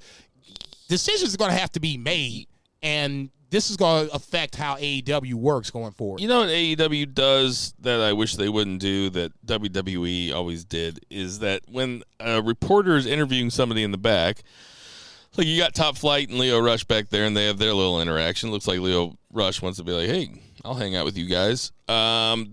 The guys leave, and then the camera just stays on the reporter, and like the woman just looks off into the distance. It's like, can you guys just cut it? Yeah. Just cut it. Like, why are we watching the reporter like ponder what they just said for a minute? Right. It's so fucking cheesy. I don't know why they do it. Anyway, Leo Rush talks to Top Flight. Patriarchy. That's all I got to say about that segment. I was going to say, for those who don't remember, Leo and Dante were partners for a little bit when Darius was out with injury. This was a while ago. I do not remember that. It was a while ago. Christian Cage comes out and just cuts a heel promo about the patriarchy. Said some stuff that actually made me wince to Nick Wayne. He said that the day his father died was the best day of his life. I'm like, okay, all right. All right. And then Nick Wayne and the guy's widow are just standing there smiling in I'm ring. just like, what the fuck? That is why there's nothing better than professional wrestling. Okay. Because that is a weird moment that is so outside the box of anything else you ever see in front of a live crowd in kayfabe. I mean, that is strange. And that is one thing that you will only see in professional wrestling where us three will sit around, talk about it, cheer on it, and be like, oh, my God, this is great. I was like, what the fuck did you just say? Anything else, you'd be like, what the fuck? And this is this is why we can't explain professional wrestling to people who don't watch. I mean, you either get it or you don't. I mean, it's true. You either get it or you don't. Oh, man. It's like every time I think Christian has said everything or like one-upped himself, he comes with something else. I'm just like, what the fuck is it? Hold up. Rewind this shit. What the fuck did he just say? Oh, man, no. This segment was just over the top. It's just the Luchasaurus / kill switch part is the thing I take away from it. It's the Otis angle in AEW. We're just waiting for kill switch to be like, you know what, fuck you, I'm out. And then I'm going to skip ahead to the final match, which was House of Black versus the Bang Bang Gang. Buddy Matthews suffers a pretty bad injury in the middle of this match, doing a Meteora. Yeah, Meteora. Lands on his knee, immediately knows it, punches the ring. I watched it a few times because you could tell right where he got hurt. And that sucks. But the patriarchy come out, and it looks like the House of Black are turning into baby faces because the show ends with Christian backstage with Buddy Matthews with a chair or something over his leg and being like, we just took him out. So, was that the plan the whole time? And Buddy Matthews just happened to get hurt? Or did they see Buddy Matthews got hurt? Buddy Matthews is like, I'm going to have surgery. And they're like, ooh, let's do this angle. From what I read, this was and Journalist. yeah, you know, I had some time this morning. He talked to his sources. He's backed it up. No, JCB's ready to roll. Two sources of confirmation. Joey and Bill. Yeah, right. I read this morning that this was all a plan to at least have Buddy Matthews get quote-unquote hurt so you can pull him away from the match, have House of Black win said match, but then have Buddy Matthews taken out by the patriarchy. So just... Are you saying the injury was a work? From what I read, all that you saw was planned. Including the Buddy Matthews injury? Including the Buddy Matthews injury. Take it for what it's worth. I saw it on K-Size Seats this afternoon, and I read the article. I told you when we went and saw Collision that it was Buddy Matthews versus, it might have been versus Daniel Garcia. Yes, it was. And they had a match, and Bo and I thought that Buddy Matthews legit got injured in the middle of the ring. Yes. And then afterwards, I was like, holy shit. I mean, you could go back to the podcast that we did right after because I was like, holy shit, I thought he was hurt the entire time. And it was a work. And I was like, that's a weird thing to do, is to kayfabe the shoot injury. And if that was a work, man, I got worked 100% because I'm sitting here telling you I cannot believe that they all played it off that well. Like I said, it even seemed like the referee started talking to guys. It felt as legitimate of an injury angle that I've ever seen. And I hate to use the word angle, but when you see guys or girls get hurt in the ring, that's what it feels like, where you get the doctors out there and people are hovering over. He got up, he hit the move, he punched the mat like he was pissed off because he knew it. Something was hurt. And then he pretended like he was going to try to finish the match. Well, I'm not even going to say he pretended because there's no way I believe it. I think that he got up and was like, I can maybe finish this match. And he put his weight on that leg one time and it collapsed underneath him. So if he was acting, give that boy an Emmy. You might want to give that boy an Emmy. I'm just saying. That's the second best wrestling acting job I've ever seen, next to Mark Henry's fake retirement. Hey, you know what's better than giving him an Emmy? Giving him a beefer.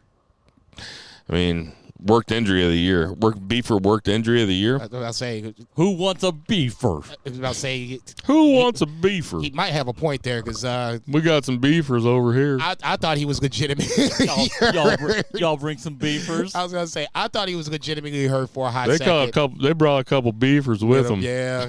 JCB walked up with a beefer in his pocket. I'm just happy that we're bringing it up before it's time. Dynamite starts off with the beefers. Dynamite, they're coming. They'll be here before you know it. I know. Dynamite starts off with MJF versus Roosh. No promo beforehand, straight to a match. Jason, what did you think of MJF versus Roosh and MJF going over?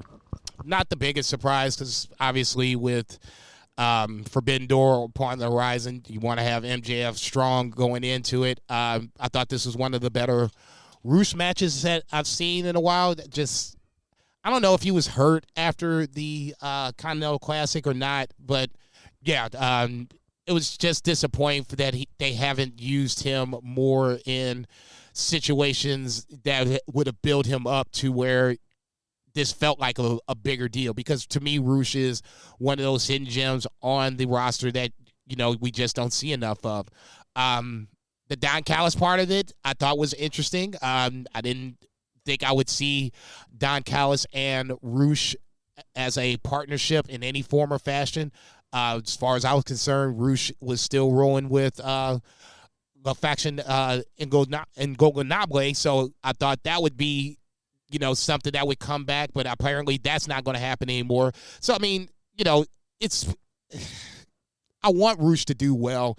I'm just not sure having him with Don Callis right now is the way to go. But ultimately, I thought Roosh did an amazing job here. Like, obviously, high on Roosh, MJF being the tweener that I think he is personally. Fans love him, but, we won't hesitate to low blow. He won't hesitate to poke Roosh's eye out, especially in a scenario where they're trying to trade blows and MJF is clearly not winning that trade battle. So in that scenario, I thought Roosh did as well as one could be expected across from MJF. Obviously, MJF going over, not the surprise. Hechicero versus MJF is kind of a surprise for the Forbidden Door match. Kind of similar to Moxley and Naito. Didn't really see that coming, and now it's here. I'm not too high on it. I love Hechicero. I think he's just a technical wizard in the ring, despite the bumps that he had. I guess that was Saturday night against Dalton Castle. Not the cleanest match, but I thought it was still a decent showing for him. So I'm excited to a certain degree, but ultimately, like I've said before, I just don't want CMLL to be used in a scenario just to get the AEW guys over. If you're going to have this partnership with CMLL, use it to where I want to now watch their matches in addition to the AEW. Who matches. is MJF going to fight at? Hechicero.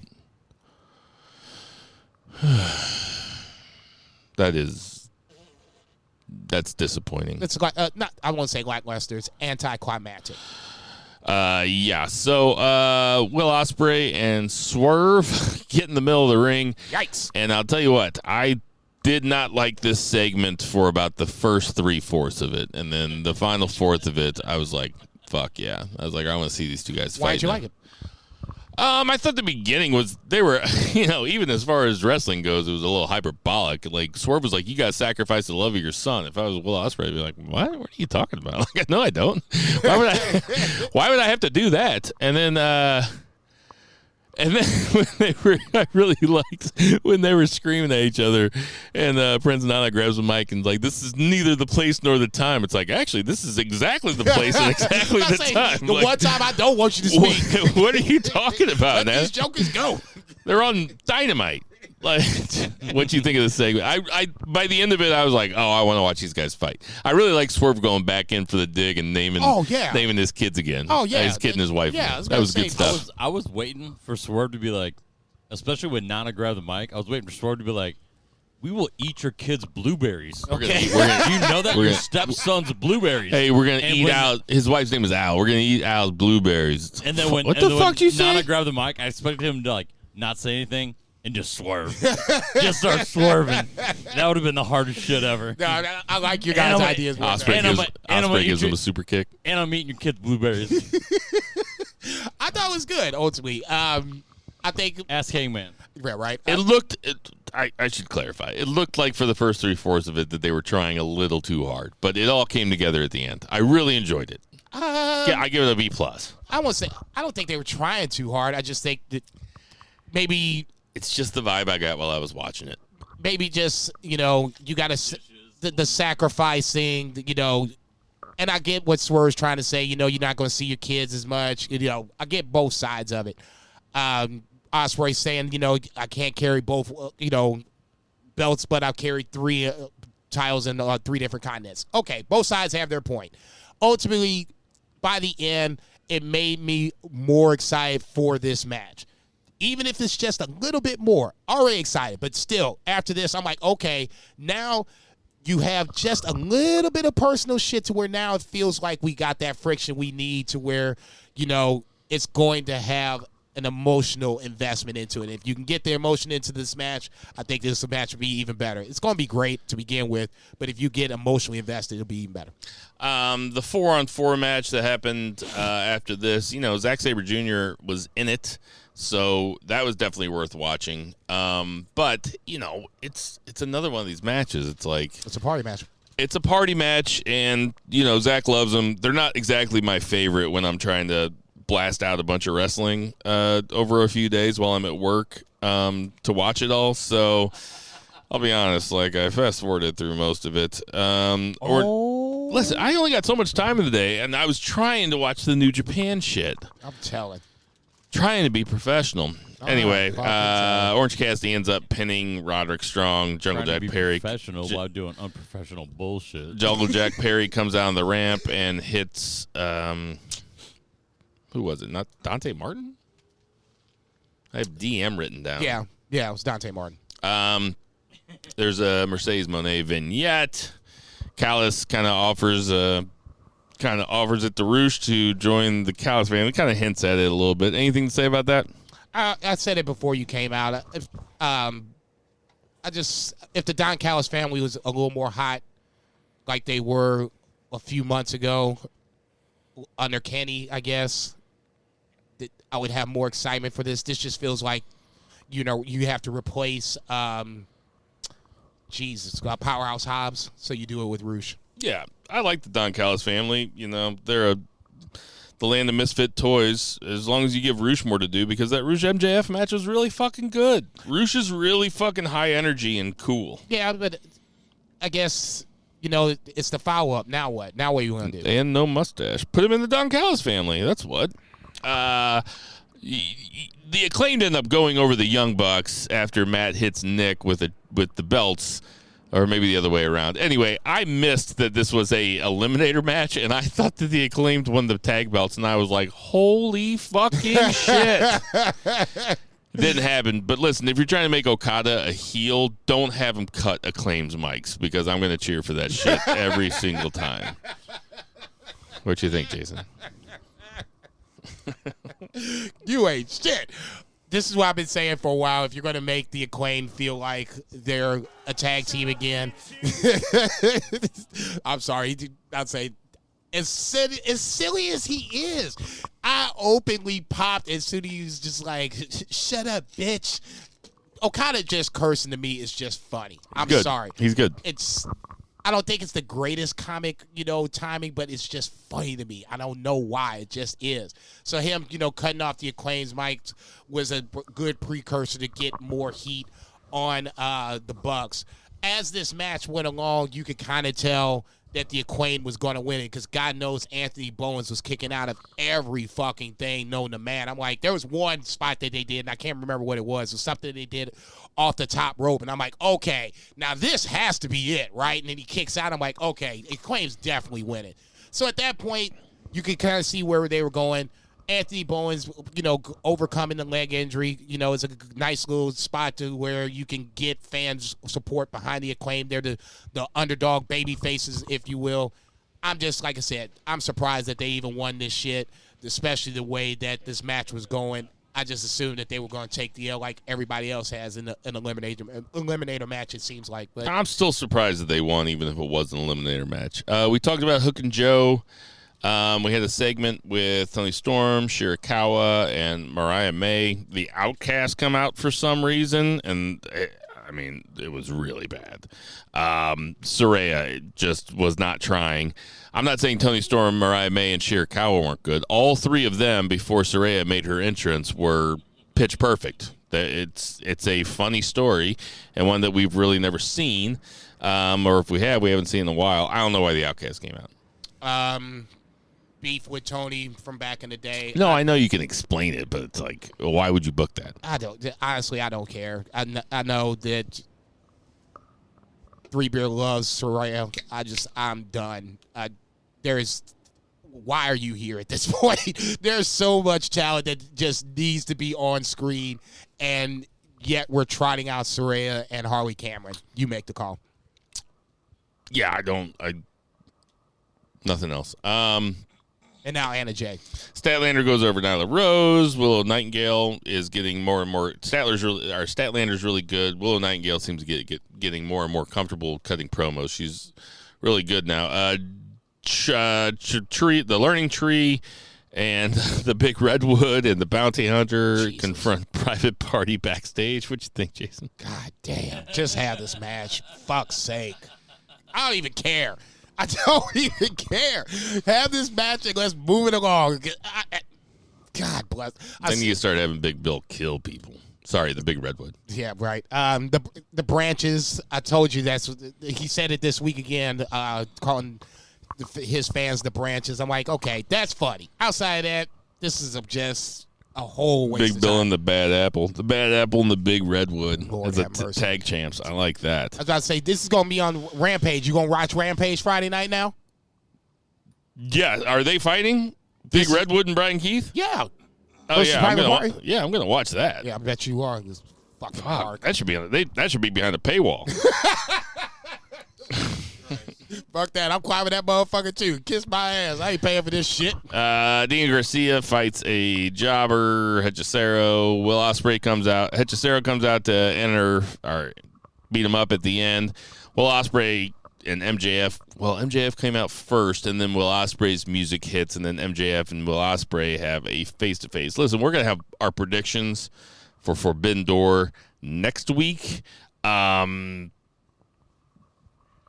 really don't know which way to go with the Swerve Ospreay thing.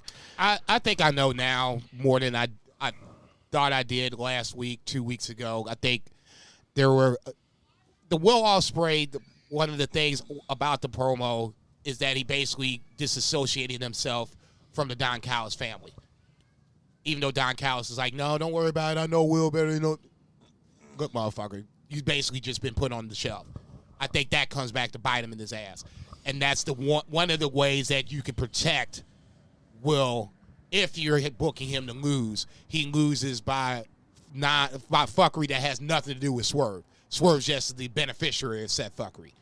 Who takes the Intercontinental belt off of Will Ospreay? Ruth? I mean Takeshita's going to be gone. Kyle O'Reilly? Honestly, I don't know. I don't think that person is.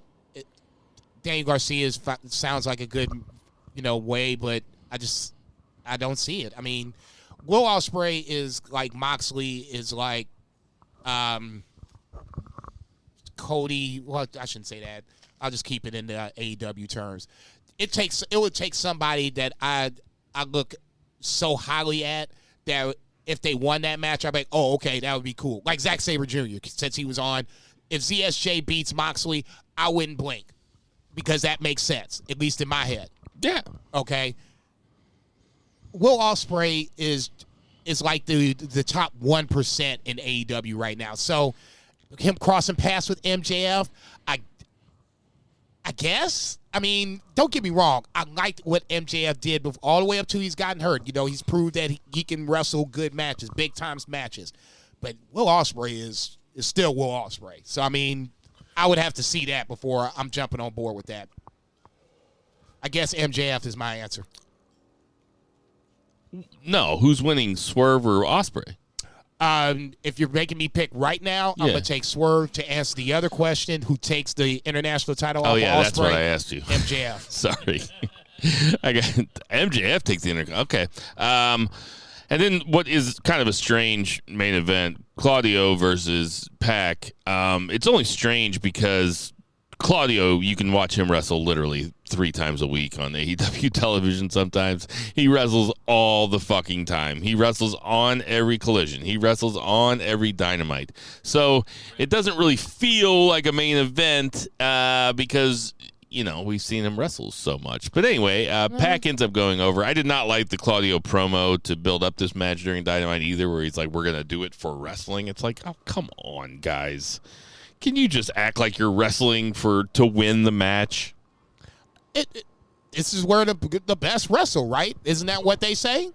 Okay, so I mean, this has been Cornette's Corner. As corny as his promo may be, I get it, and that's what I was kind of looking for was a. You didn't roll your eyes extra fucking hard when he said that. I rolled my eyes extra fucking hard. No, that is what it is. If Tony Khan says it, okay, then I'm rolling my eyes a little extra hard. But dude, I was down the street and I could feel Bill roll his eyes. Rolled my eyes real hard. No, I thought it was deja vu. Who is going to be the wild card facing Jeff Jarrett in the Owen tournament? Is it MJF? I'm going to go with Hangman Page. Yeah, Hangman Page would be pretty good too. So that's going to do it for our 3 counts. If you don't know. All right, so the 3 count is going to be the G1 announcements that came out last, I think it was Monday or something. Anyway, let me find this on my phone real fast. This is some real unprofessional bullshit. So they announced the G1 in Block A. We have Tetsuya Naito, Shota Umino, Shingo Takagi, Sanada, Great-O-Khan, Zack Sabre Jr., Gabe Kidd, Evil, Jake Lee from Noah, and TBA. That's going to be the play-in. There's a 6-man play-in. Block B is Hiroki Goto, El Phantasmo, Yota Tsuji, Jeff Cobb, Hanare, David Finlay, Rin Narita, Yuya Uemura, Konosuke Takeshita, and TBA. Let's talk about those first, Jason. What do you think about the G1 block announcements? Always exciting. I'm with you. This is one of my favorite tournaments of the year, regardless of promotion. 2 blocks was a bit of a surprise. I thought we would have more names, a bigger tournament, but 20 guys is fine. I'm not too disappointed in that. Both blocks feels like basically people that I would expect to see in the tournament itself, minus Tomohiro Ishii, but we'll be talking about him here in a little bit. If I had to say which block looks stronger, at least in my head, I think the A block looks like a block that might be giving a lot of guys trouble. Gabe Kidd, Jake Lee being 2 guys that I think will be having strong tournaments. At least I would hope to see them have strong tournaments. The B block, I think, is not necessarily a weak block, but you have guys that have a chance to prove themselves. El Phantasmo, Yota Tsuji, obviously winning the New Japan Cup, but still young. Jeff Cobb has a chance as well. Ren Narita, Yuya Uemura, obviously young guns in this game as well. So the B block feels like the potential block. The A block feels like it's the block that you would know with names and faces. You know what stood out to me the most is that, with a few exceptions, if you take out Jake Lee and Takeshita, so you take those 16 guys that are already named, for all intents and purposes, those are the 16 biggest wrestlers in the company. I mean, Tanahashi's up there, but Tanahashi is old. Ishii's up there, but Ishii is old. So it feels kind of stacked. You know what I mean? That doesn't mean that everybody's going to win, or that doesn't mean that everybody has a chance to win, I should say. I wouldn't say that everybody has a chance to win, but it's the G1. You got to have guys lose, and for better or for worse, the guys that are losing are going to be pretty big stars as far as that promotion is concerned. Let's talk about Takeshita, because Takeshita is the real... Very surprised. Yeah. And but very surprised. Pleasantly surprised. It was the big shocker on here. I got to say, if you asked me to pick anybody in AEW to be in the G1, I would probably pick Takeshita first after thinking long and hard about it. There's a lot of guys I'd like to see in it. I'd like to see Roderick Strong. I'd like to see Claudio. I'm sure NJPW fanatics, like people who only watch NJPW, scoff at that. But still, Takeshita fucking rules. Yeah. And Takeshita is going to be out there to prove something, and I am excited to watch Takeshita fight. I've said it multiple times, and I'll say it again here. I thought AEW would have pushed Takeshita a little more at this point. I won't call it. He's not a jobber, but he definitely has a ceiling that he has yet to break through for whatever reason. I honestly believe that New Japan is going to make him look as big as humanly possible. I think he'll be... Yeah, because they wouldn't assign him. I don't think it has anything to do with signing him. I think that New Japan books other talent pretty strong. I've heard that Takeshita is unhappy. I've heard breaking news that Takeshita is unhappy at AEW and that NJPW has a chance to snatch him. Did he just sign with AEW? I mean, damn. Want to hear a hot take? Please. I think Takeshita could be in the final. I think Takeshita could win it. There's the hot take. Run that down, though. Run that down. I mean, there's 3 guys that there's the number 1 seed in each block is automatically in the semifinals. Correct. 2 and 3 fight each other to fight the number 1 seed. There's a lot of stories that you can tell there, and one story that NJPW loves in the G1 is have a guy lose his first 3 matches or something and then have him catch fire. They do it seems like they do with Naito every year. But they could definitely have Takeshita start off slow, get into that 3 spot, and then upset his way to the championship. They don't necessarily have to have him have 12 points or 14 points to be able to win the tournament, you know? That's 2 things that, we obviously we need to talk about when talking about the G1. Obviously, the way that it's set up post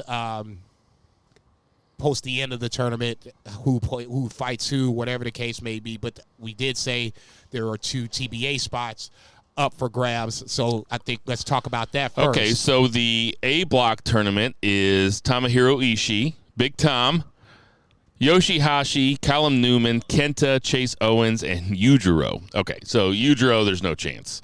Chase Owens, please don't do that. Kenta, please don't do that. Yoshihashi would be cool because Yoshihashi always has good G1s. Agreed. Tomohiro Ishii would be cool, but Tomohiro Ishii, he might be hurting.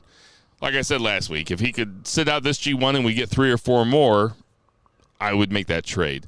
This seems to be Callum Newman's play-in to me. What do you think? I like the Yoshihashi call. So just to keep things interesting, I'll take Yoshihashi as the A block representative. Wow! I'm with you. I don't. Wow! I think Tomohiro Ishii should just be in this until I he think just there's says. a very little chance that he gets in. I'm not saying not. I guarantee you it's not Ishii, because if he's going to get in, why would they make him wrestle 2 more matches? You know what I mean? So you're going to make him wrestle 11 matches rather than 9? Fair. It's Callum Newman. They just gave him that weird singles match against Naito. This is Callum Newman. I can't say I totally. And he's going to get in there and he's going to job a whole lot, but winning this small tournament is going to get him over a little bit more. Yoshihashi losing a bunch of G1 matches isn't the worst thing in the world either, but I'd be all for it. I just can't see it happening. I totally see why you say Cal Newman. It makes all the sense in the world. And then the B block tournament is Hiroshi Tanahashi, Yano. Fuck him. Oleg Bolton, Satoshi Kojima, Taichi, and TJP. So TJP's a bit of a surprise. Taichi is surprising to me that he didn't make the top 16. Okay, that's what I'm like, wait a minute. So Taichi has beaten a former heavyweight champion in Shingo Takagi, but now he can't get into the G1. Make it make sense. So I'm taking Taichi here. Mm-hmm. Yeah, I'd say anybody else, Olden Bolick would be 5 because I like him. I think he's got high potential, major upside. Outside of that, nobody else really makes sense. I'm saying this from the bottom of my black heart. Uh-oh. I'm disappointed that Yano's not going to be in the tournament. And I mean that sincerely. I'm not saying it to troll you. I'm not saying it to be a dick. I am saying I like Toru Yano matches. Oh, wow. Okay, so you like being serious about this shit. Hey, I am being serious. I would wear a Yano shirt. Hey, this is obviously it's an audible podcast. Sure. You can't see Bill. He is leaned back, and he is being extremely genuine. Yeah, this is not me. This is I'm like, being pure right here. This is like when he baptized my daughter. He is being genuine. Other thoughts about this? We're gonna get Hanari and Jeff Cobb. We're gonna get Takeshita versus Yota Tsuji. We're gonna get Takeshita versus Hiroki Goto, who we saw in the New Japan Cup, still has plenty left in the tank.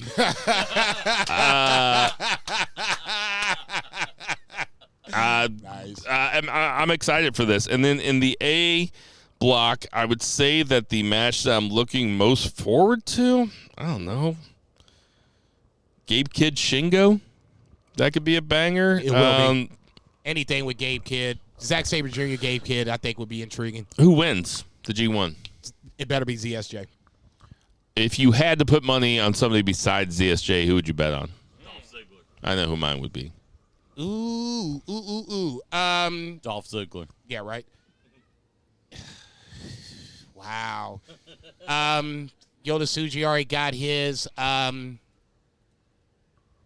Shingo. I'll take Shota. I think Shota could come out of this the winner. I don't know Jake Lee at all. Do you? Oh, yeah. He was former GAC heavyweight champion, so that's Noah's highest belt. He's legit. Do not get it twisted. He's going to be a guy that's an interesting wild card, to say the least. And what are your expectations for Jake Lee in this tournament? Same for Takeshita. I think they should have somewhere between 8-10 points. To your eyes, is Jake Lee as talented as Takeshita? I haven't seen a lot of Jake Lee matches because obviously you've seen Takeshita on AEW and on pay-per-views. Takeshita just stands out. I mean, he leaps off the screen. Jake Lee is good. He's more of a slow plotting. He's more of a banger kind of wrestler. Takeshita's going to do what Takeshita does, and I think just saying that in my head, Takeshita's a little better, not much better. Man, Gabe Kidd is not going to have any time for evil shit. Fuck him up. Fuck him up, Gabe Kidd. Gabe Kidd needs to come in here and act a plumb fucking fool and just jump everybody. And I'm sorry, that includes Naito. So, New Japan Pro Wrestling Seoul, the Seoul event was this weekend. Jason, I'm going to do the listeners a favor. I'm going to do you a favor. I'm going to skip the undercard matches. I say, what you do? I say this with nothing but love. I don't even want to hear about it. God damn. Okay, man. I mean, Go ahead and give me your quick rundown. No. I'll say, let's just Please, jump. please, give me your rundown. I'd say it is not that serious. I know you got a rundown. The only thing I know you could do 30 minutes on it. I'm not going to do 30 minutes on it. I'll just say this. The two... He sent me a 30 text message on the way here. Yeah, it was in like, Microsoft Excel. I'm like, dude, you're driving. What are you doing? Make sure I'm saying the And he names said, correctly. and he replied, I'm just rolling a joint.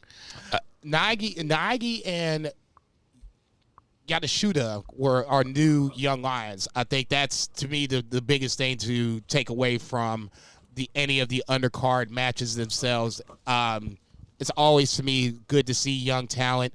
These are the guys that, Yoda Tsuji, came from this. Uemura came from this. Shota Umino came from this. So it's always, to me, good to see who I feel like is the next round of talent going to be coming up from the dojo up to the main roster. And don't get me wrong, United Empire's on this card. Jeff Cobb, Francisco Kier, all these other guys, I get it. For me, what I wanted to talk about was the young lions that are on the come up. So, yeah, as much as you make fun of me watching this shit, to me, it's fun to watch. No, I'm glad you watch it. To me, it's fun to watch, the youth, the future of New Japan battling it out for 10 minutes, and it's going to be a 10-minute draw. So much wrestling.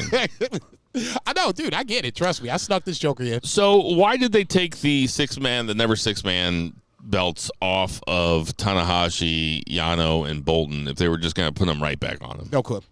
It doesn't make any sense. Especially with Tanahashi, I would have liked to think that this would have been a time for him to start to transition away from the ring. Six-mans are fine. I get that. I mean, it's not like, he's got to do a lot, but I'm with you. Bolton Oleg is the guy that should be, the centerpiece of this, and, let's build off of that. It's not hurting Yoda Tsuji. It's not hurting Bushi. It's not hurting Hiromu. I mean, it's LIJ. LIJ is going to be fine. The War Dogs go over TMDK, Robbie Eagles, and Fujita to retain the NJPW Strong Tag Belts. This was a fun match. No, I like Fujita a lot. He's going to be the future of the junior division at some point. I like Joe Maloney. Joe Maloney is a fucking beast. This guy's been working with torn bicep for the better part of this year and just doesn't look like, it's going to stop him. I love how he and Clark Connors are just crazy enough to make it feel like, they're unstable, but they're a good team. I'm glad that they retained. I don't think this was the time for them to drop the titles. They're one of my favorite teams in New Japan and pretty much in wrestling. Hanare goes over Shingo for the never open weight. Why didn't they just give it to Shingo? or why didn't they just give it to Inari at Dominion? I don't know. It's New Japan in a nutshell. It's one step too late, one step behind. I don't care if Shingo breaks the never openweight title defense record. That's just dumb. The never openweight title is that's not a real thing. Yeah, it's not a real stat. It is like what when you watch baseball now and they got all these stats. I was like, just show me how many RBIs the motherfucker has, you know? I would say great on base percentage. Look, when they show the bat velocity and shit, it's like I don't know if that's good. You're showing me a number. I don't know if that's fast or not. I'm gonna assume 100 miles per hour plus is good, but neither here nor there. Was it a base hit, a home run? Yeah, that's ultimately what. Yeah, need to know. Show me who's on base. Show me where the baby is. I don't need to hear about the birth of the shit.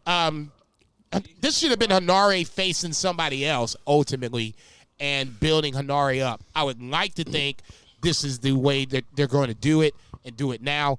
But Dominion would have been a perfect spot. Shingo, I'm just worried about Shingo now. He loses here, not worried, but just I guess bitterly mad because how he's getting booked lately. Loses here, probably going to lose to Danielson in the Owen tournament, and now now have to come back and face a G1. That's the Forbidden Door match, isn't it? Danielson Shingo. I think it is on the Forbidden Door show, but don't quote me on that. Dude, that could be match of the night. With Swerve and Ospreay on that same card, I can't say that. Just with Will Ospreay on that card, really, but like Swerve it's going to be awesome. He's a walking main event. Don't get me wrong. Danielson and Shingo is just intriguing just on size alone. But I would expect Danielson to win, you know. And that's not a knock against Shingo. It's just, damn, every time I look up. It's an AEW show. It's a dub for whoever Shingo is going against. This dub is good for Hanare. They should have reversed these decisions. They should have had Hanare go over at Dominion. And then in the rematch, have it be a double count out and have Hanare not give him the rematch after that. That would have. Give this man the pencil. God damn, boy. You've been on fire tonight. Shit. Up next, we had Finlay versus Sonata. I'll go first here. I'm bored as fuck of Sonata. Let me finish. I thought this match was really good. I didn't have huge expectations. What? I really liked this match. Yeah. You didn't like it? No, I liked it. I like David Finlay. I just always thought that he's never gotten the consistent push that if you wanted to have him be. When he's good, he's good. If you're going to be a top of the card heel or, a mid card heel, upper mid card heel, whatever, he's just never gotten that consistent He's push. A fun heel. He's a shit talking heel. Yeah, I know. I love that. And that's what I like. If you're going to be a heel, talk me through how you whooping this dude's Kevin ass. Owens. Perfect example. Sonata is who he is now at this point. I'm kind of with you. I love Chase Owens talking about slapping him in his pretty face. He's like, beat that pretty face up. And that's, I think we've seen the best of Sonata, at least when it comes to his booking. Being the champ, you're not going to get any better than that. He probably will never be the champion again. But this was good. I won't say it was better than I anticipated because I do like Sonata in ring. It's just, sometimes his booking is a little questionable, to say the least. And then last but not least, we had Show versus El Desperado for the junior heavyweight belt, the Super Junior belt. This was in a steel cage. They still managed to do a bunch of House of Torture shit. But Desperado, the right person goes over. Desperado takes it off a Show. El Desperado is your new Super Junior champion. What you think? A little surprised, honestly, just because, like you said, with all the fuckery occurring, Desperado overcomes it to win the title.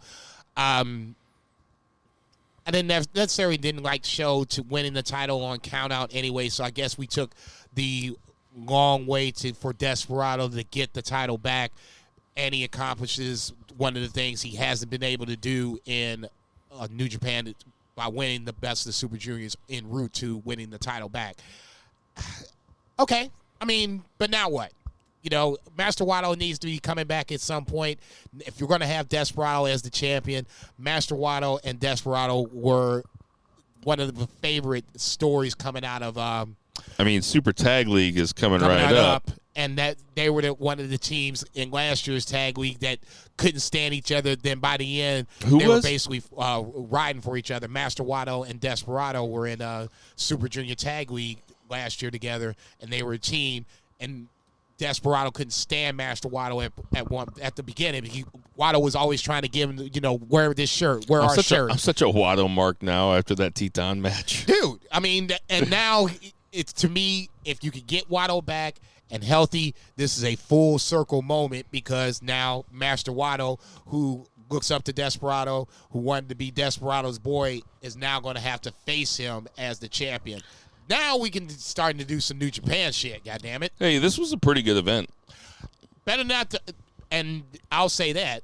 This was top to bottom better than I anticipated, just because how New Japan has been a little suspect as of booking of late. So to watch this, to see good wrestling and intelligent booking, it was a refreshing surprise for New Japan in 2024.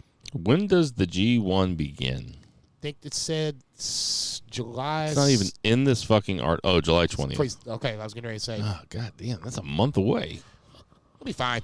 I'll say Forbidden Door will be here before you know it. We'll have Money in the Bank. It'll be great. Yeah. We'll breeze on to it. Right when we need it. Yep. All right, that's going to do it for our 3 count. 1, 2, 3. Any odds and ends you got? Yay.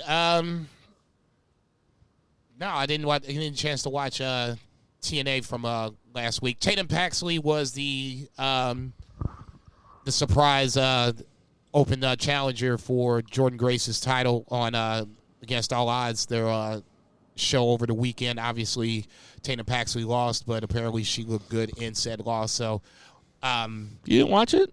I didn't get a chance to watch it. Unprofessional bullshit. I mean, it was, I was in Chicago. There was there's a hierarchy of things in Chicago, and unfortunately, TNA didn't make that hierarchy. Hey, I get it. So we got some birthdays this week. Not too many, though. Start playing the bagpipes. We got Coco Beware. What? Got a couple dead guys in a row. Coco Beware, R.I.P. He's dead, right? Earthquake would have been 61. Oh, my God. All right, now you can turn off the bagpipes. Brandy Rose is 41. Billie Kay, remember she was good. I could not remember the name of that fucking tag team that she was Iconics. in. The Iconics. I never would have gotten. I really never would have gotten that. Really? I don't think so. Okay. I was thinking about it for a while the other day. J.J. Dillon. Still would. Yeah, I think he's still alive. Yeah, 82. Mark Chindrak. Yikes. Canadian. I'm not sure. Matt Stryker is only 50 years old. That is fucked up to me. Yes. Wow. Yeah, I always liked Matt Stryker on commentary. Yeah, solid. All right, for Tinder Mahal, Check. for Murray the Murray Man Murray, Check. for Lucha Chris, Check. for Patriot Pat, for Check. Brett Jagger, Check. for Vice, for Two Beer Zach Pullman. Check. We miss you, buddy. Try showing up for work next week. Boy, that'd be great, wouldn't it? For Jason Cornelius Bell, You want it. my name is Bill Vagey. Check. I started way too early. Black Lives Matter, Special Local Weed Dealers, Check. Special Local Check. Restaurants. Call your parents Check. and never ever forget to boo the heels. Boo! Bitch. Shut up, bitches.